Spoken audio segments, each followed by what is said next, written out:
Time now for an in-depth look at the market news this afternoon, and for that I'm joined on the line by Dr. Kim Sei-wan, professor of economics at Ewha Womans University. Professor Kim, good afternoon. Thanks for coming on today. Good afternoon, Devin.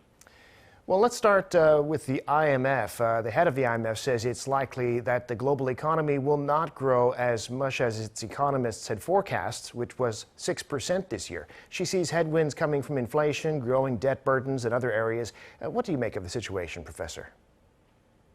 Well, I pretty much agree with IMF's updated view on global economic growth for this year. Previously in June, IMF used to forecast that global economy would be growing over 6% on average for this year. But after that, quite a few discouraging factors became more powerful, like closer U.S. Fed tapering and higher inflation. IMF chief Ms. Georgieva says, along with these factors, the huge economic recovery gap between rich countries and not, and rising government stats are additional burden to global economic recovery in a speech on Tuesday. So in the updated IMF global economic growth forecast for this year, she expects global economy growth would be less than 6%. Particularly, she points out continuing energy and food inflation will be a main threat to the people in the low-income countries. For a solution to this problem, she emphasizes international cooperation in providing vaccines to low-income countries. Well, turning to the markets, stocks on Wall Street had another bounce back, led again by tech shares. Started out lower, but ended with a gain on news that Congress is close to a deal on raising the debt ceiling, at least for the short term. What's the story in the global markets? U.S. Stock trading has been very much bumpy lately as investors have grappled with soaring energy prices and a general shift higher in government bond yield. But U.S. stocks rose Wednesday, and it is a healthy turnaround after a morning marked by broad losses across sectors. As the dangers of a possible government default is delayed by U.S. Senate, stock market was pushed up. The Dow gained by 0.3%, and the tech-focused Nasdaq rose by 0.5% yesterday. Since the inflation risk became stronger, along with higher possibility of interest rate hike by U.S. Fed, global investors are currently assessing multiple issues. Oil and gas prices have jumped, which generates further inflation. All these factors will lead stock market to more volatile region until the end of this year. And all European markets lost over 1% as concerns on higher inflation intensify. But Asian markets were much affected by yesterday's gains in U.S. market. Nikkei gained by 0.5%, and Shanghai index also gained by 0.9%. And of course, we've had volatility here in Korea, similar to the U.S., but exacerbated with the appreciation of the dollar. Today, though, we saw a sizable rebound, in fact, about as big as some of these sell-offs we've been seeing. Most of the biggest companies here closing higher, Naver, Kakao in particular. Tell us about the domestic market. Domestic market remained bearish in the third quarter due to largely to anticipation that the Fed may make a sooner than expected rate hikes amid the fast recovery of U.S. economy.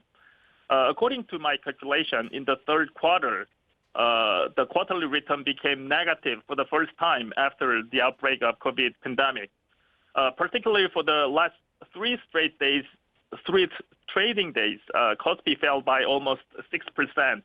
But today, domestic market has made its turnaround with Kospi 1.8% gain and Kosdaq a 3.4% jump. These gains were affected by yesterday's recovery in U.S. market, of course. In both markets, individual investors sold a net of 850 billion won of stocks, while institutional investors and foreign investors together bought net of 860 billion won.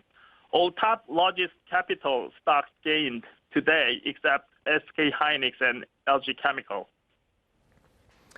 And despite all the volatility in the financial markets, we have seen strength in Korea's exports. The current account surplus for August shows surplus for the 16th month in a row. That's basically going back to the early months of the pandemic. Exports up by about 31% from a year earlier.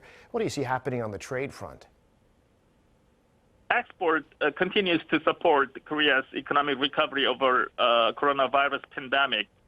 In April last year, Korea suffered a deficit of $3.3 billion on faltering export caused by the pandemic. But the current account has been in positive since May of last year. According to Bank of Korea, Korean economy posted a current account surplus for the 16th straight months in August as export remained robust and the revenue from cargo shipping rose amid the global economic recovery.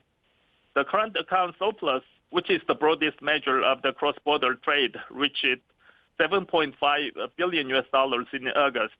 The goods balance logged a surplus of $5.6 billion in August, which is smaller than previous months due to the higher oil prices. The service account, which includes outlays by South Koreans on overseas trips, logged a surplus of $1 billion in August. Bank of Korea expects that the surplus of the current account will reach $82 billion this year. Well, finally, Professor, Korea's foreign exchange reserves in September rose a little bit to a new high. The dollar on the strong side right now, though, so that's hitting other reserve currencies. So the reserves didn't grow as much as in the month before. Tell us about that and what you make of the situation. Korea's foreign reserve rose to an all-time high in September due to a rise in profits from the investment of foreign currency assets and continuing current account surplus. The nation's foreign reserve came to $463.97 billion at the end of September, up $40 billion from the previous month. Actually, foreign reserve consists of securities and deposits denominated in overseas currencies and IMF special reserve positions and gold bullion.